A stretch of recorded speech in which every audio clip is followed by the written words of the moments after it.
Welcome to Media Goes Full Paxman. Tonight sees the first real test for the 4 remaining candidates battling it out to be your next SU president.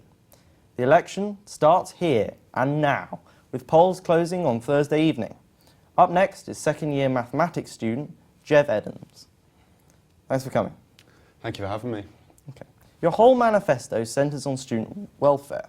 Surely you're running for the wrong job? It's a fair point. I consider running for community at some point. I mean, mental health and housing both do fall under the community remit, but I think there's a couple of other kind of policy areas that I kind of wanted to stick my oar in after my time here. I mean, I've been here 3 years and I've seen things that I think have been done well, things I don't think have been done well. And yeah. Okay. So on your Tinder profile, which emerged this week on Election Spy, you describe yourself as an oddball, not a very nice person, awkward and lazy. Are you fit to be SU president? Yes, I think I'm fit to be SU president. I've had a couple of issues in the past. That Tinder bio is very, very tongue-in-cheek. There's bits you've conveniently left out, thank God. I don't think there's anything wrong with being an oddball particularly. I'm social with the right people, I get up at the right time and do the right things. I think that's I think it's very unfair to be bringing that up when that's literally for the lovely ladies of Bath and Bristol to see. But doesn't it show that you necessarily, if you're willing to describe yourself in such a manner, surely it shows that, you know, it calls your whole credibility as a candidate into question? I think a lot of people have been questioning my credibility regardless. I've run a very unconventional campaign. I don't like tacky homemade banners. I don't like tacky homemade t-shirts. I don't like tacky slogans. What I do know is there are some serious issues facing Bath students that I think I've got the right kind of skills and mindset to be bringing to. Okay, we'll move on to the next question. In URB's opinion poll, you came second to last out of all the candidates, including one which withdrew before even the campaign begun. So you're not going to win this, are you? No. Like, I wouldn't describe my odds as great. I'm still running to win. I'm like very intending to kind of do as well as I can. I think the side part to this campaign is, like, if people are talking about the wall, people are talking about this policy, like this joke I've made, that joke, like. But surely it shows your campaign is not getting across to Bath students. I want people to be discussing that, because if it makes a couple of people have a serious conversation about mental health, then that's definitely a victory in my book. So if you're, I mean, you said that you've made rental agencies guarantee an offer for the house for the next year. How is that achievable? How can you mandate that they do something when the SU has no legal power? Of course not. I think rental agencies will get on board with that policy because it means they have to advertise less, it's less bookkeeping. If they can send you an offer in November saying, do you want this house, yes or no? And you say yes or no, then but why aren't they doing it already then? Some companies do. Some companies do. I don't know which ones, but I've been told some do. Some don't. And I think for a lot of students, signing a contract going, ooh, second year, ooh, got a house for second year, but I've also got an offer for third year. I've also got an offer for third year, even if I'm on placement. I think that would kind of set people's mind at ease. Yeah, you also talk about supporting 6-month students which have 6-month placements. But how you do this? Like, where's the details of this policy? So currently, if you're on a 6-month placement, a lot of rental agencies won't even look at you. The same with international. But how will that change? How will that change? Again, probably run it through something in the union where you pair yourself up with someone. Like there are Facebook groups for it, and you have an impromptu room swap. But there's no reason the union and the uni can't wade in on that and say, look, these students are fine. They've both got guarantees. That doesn't quite match up with your manifesto, then, does it? A guarantee is not quite as we'll match you up with someone if we can. Is not the same as a guarantee.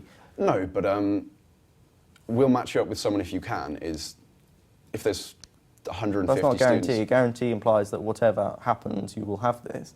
Surely it holds you kind of holding the kind of Bath students in contempt. The fact that like you're willing to kind of say one thing but do another and over-promise, but knowing you're over-promising. I don't think it's an over-promise. It's an issue that, like, a lot of courses don't have 6-month placements, and so the people who aren't on those courses haven't got a care in the world for it. The people who are, conversely, kind of suffer from it further because no one actually cares about their situation. Of course I can't guarantee it. I can't guarantee anything in my manifesto, and neither can any other candidate.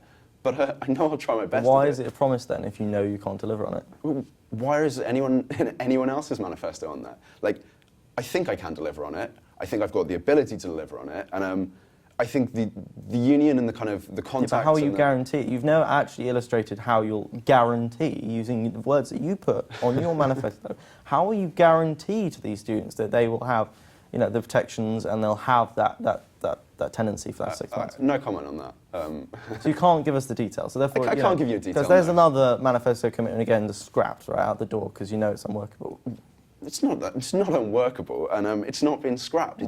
It's a point that I would really seriously try for because it affects a lot of students. And but you haven't given us the details, so you know why should we trust you if you don't know how these policies are going to implement? Formalise a way for people to pair up and share rooms in 6-month periods. That's not a guarantee, though, is it? That's not a guarantee, but it's a lot better than the situation at the moment. But why do you use the term guarantee then? Didn't want to use the word promise.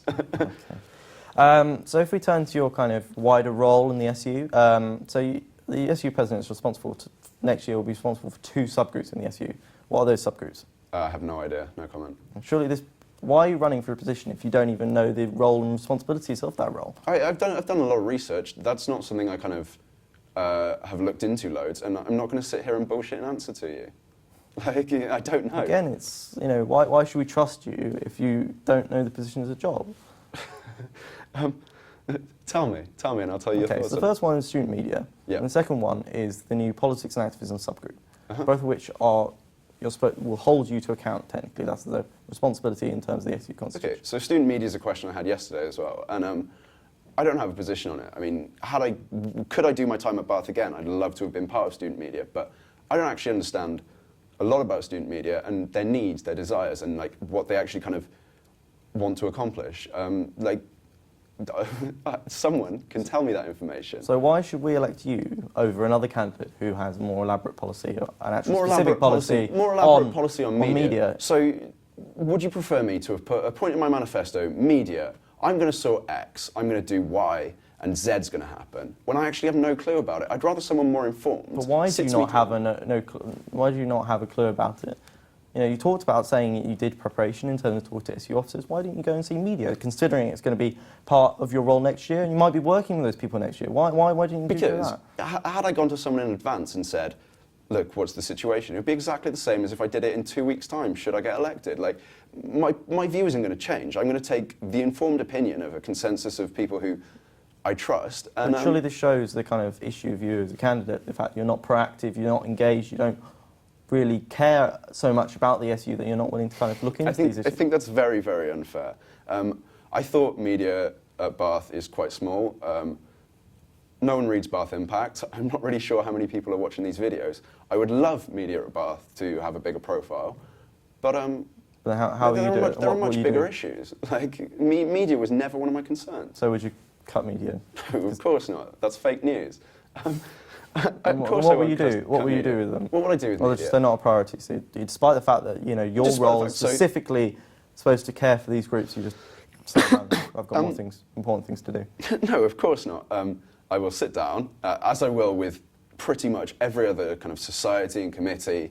My first meeting with them, I'll say, look, give me the full situation, don't hold anything back, tell me what you want, tell me what's getting in the way, and I'll craft my policy on that based on kind of what I think is in the best interest of students. I mean, what do media want? No one else knows. Like, the average Joe voting doesn't know what media want. Media's what, like 30 people in the uni total? So they don't matter? Of course they don't. Like, of course that's not what I'm saying. Like you're clutching at straws on a policy that wasn't, like, it's not in my manifesto because, like I said, it was never kind of, no one's burning. So we've established that you don't care about media. So now we're going to move on to the new group, which you should all as well know about, which of course is the new politics and activism subgroup, which is being set up specifically for political groups and campaigns. Yeah, so now, why is that not in your manifesto, despite the fact that it will be a key part of your role next year to deliver on the policy and the views of Bath students? Is this like actual politics? Okay, I did a lot of work with a political party in my first year. But we were never an official uni society because they used to have it and they stopped doing political societies. I think a lot of students on campus are politically active and are very kind of, they know exactly what they think politics-wise, and they'd like to be more engaged. Kind of creating creating a university where those people can get with similar-minded people and kind of discuss things, organise going to demos and stuff. That's brilliant, and like that's got my full back. Why are you not? You know, you seem to imply that you've got a political interest. You're interested in these things going on in the SU, but why haven't you interested enough to know about what's going on, even to be aware of the policy and the fact this subgroup would come about, despite the fact, as I said before, it will be a key part of your role next year. You're acting like I don't have a Scooby, but like I read the emails, I brief up on it, like, but it's. Then why couldn't you name it to me? Because, like, if you ask, take a freshers lecture, take a second year lecture. If you said, what is the most important issue to you? Again, that doesn't matter, despite the fact it's been voted on by. I don't think any of them are going to say media. I don't think any of them are going to say politics. Like, that's part of the role. I will get behind it and I will do my best at it. But housing and mental health need sorting. Yeah, well, you know, we've already talked about housing. You've obviously said, you know, that's one of your key commitments.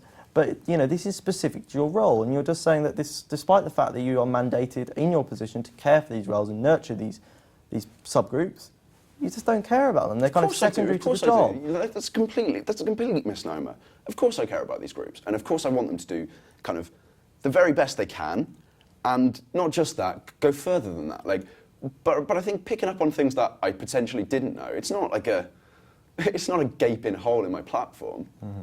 Okay, so if we turn to this, your other key commitment, which is about mental health, where specifically has the SU and university failed to increase awareness of mental health? The university does a lot for mental health. I don't think you can take that away from them. But what I do know is there are students suffering with mental health issues. There are 18-year-olds in halls who have moved away, they're at uni, and suddenly they've got eating disorders and stress at a time when they're meant to be like preparing and cooking their own food. It's like, in general, British society needs much more recognition on this stuff. We need to openly talk about things. We need to kind of not be afraid to say, look, I'm struggling with eating at the moment. Could you just keep an eye on me? Yeah. So the uni does do work. I would like to increase that. I campaign until my feet bleed to make that a better known thing. So if we take kind of previous things that have been introduced, so Mental Health Awareness Week, Nightline, the ISA's campaign around mental health for international students, and a focus in Bath Impact, where did all these things go wrong? I don't think they're particularly going wrong, but they're not getting the reach they need. Like, what can we do about that? Like I said, I'd kind of like to tack on mental health issues to everything else the uni and the SU do. So summer ball, have a little stand there, hand out leaflets for one specific mental health issue. The next month, do something different with another mental health issue. Like, it's an umbrella term, but they're very different, need to be treated in different ways. Nightline, if I can find the funding for it, Nightline get more funding. The people who work at Nightline, they deserve more recognition. Not in the terms of discounts, not kind of tiers and stuff, but they need some kind of compensation for the kind of hard work they put in day to day. So how will you pay for that? How will you pay for increased funding for see. Nightline or these mental health awareness things? Where will that come from? Come from the SU campaign? We'll see what's happening. We'll see what's happening. Skills Centre, cut that? Presumably take a different kind of strategy with the current resources the university have available. Mental Health Day on Thursday. I'm not really sure what's happening with that. I know there's a thing in the SU for it, but those people quite clearly care about mental health, the people who will be talking to you about that. And I'm sure they will get behind tacking on let's have a thing about depression at the fucking maths ball. That kind of thing. But will people pay attention, for example, with summer ball or math ball? Well, if there's a stand with people standing as they do, kind of two people standing by a stall with leaflets, will people really engage? You know? Potentially not. I don't think is that a kind of a poor use of resources then? That's not the point. If you're someone who suffers from quite bad anxiety and you see a stall about anxiety, that's going to make you feel a lot better. You're going to think, I'm at a university where they're trying to combat these things. I mean, they might not be doing a great job at the moment, but like someone's got my corner, and that's quite important. But how are you going to justify spending that on the odd chance that someone will be helped, rather than odd chance. kind of wider thing that you have known benefits for people? You can't quantify these things. Like, you can't say we're going to have Why is an this. unquantifiable benefit better than a quantifiable benefit in terms of I'm a putting mathematician. more money into I'm a societies or mathematician. sports? I'm a mathematician, and I much prefer quantifiable goals. This kind of stuff it's a detour for me. I would much rather have something where we can say, look, X, Y, Z. You only have to look at Bristol had 4 suicides this year so far. Students, that's horrific. Like that's terrible. And it's in everyone's interest, the union, the students, the university, to kind of increase people's awareness and stop those kind of things happening. Yeah. Okay, so we're going to turn to a couple of questions before we finish. So the first one is that you talked about in your manifesto about wanting to increase the use of Panopto, but how will you work with lecturers and members of the union who oppose it on the grounds that it does them out of a job in the long term and they have a right to their own intellectual property? I think Panopto is a tough one. Like, as a student, I would love everything to be on Panopto. And for a lot of courses, it is. A lot of courses, it isn't. That kind of discrepancy is a bit annoying. Lecturers, on the other hand, completely have a right to not be filmed. But what would you say to them to try and get them to offer it on Panopto, as you kind of say in your manifesto, like you're wanting to expand the system, truly want to deliver on potentially look at other ways. I mean, if you're a lecturer who's a bit worried about your face being out there, you've got to make a couple of jokes in lectures and you're not like, a little bit hazy about that being recorded and stuck in public record for the rest of time, we'll look into other options, maybe potentially like audio recordings of explaining key concepts. But surely that's just more work for lecturers who are already overworked and have very little kind of paid time for, they do far more hours than they actually get paid for. So why would you get that? You're asking more, why would they deliver that? Because I'd like to hope most of the academic staff at the university want the best results for students. So is the issue they don't care at the moment then? No, I didn't say that. I'd like to hope they care, and I'd like to hope they want the best results for students. And all we have to do is show that, look, compared to this course and this course, when this course started using Panopto or started using these sound bites or this thing, whatever that may be, we just have to show them quantifiable evidence that it's working, and fingers crossed that should push it through in the right direction. So we'll have to end our interview there. Thanks for coming. Thank you.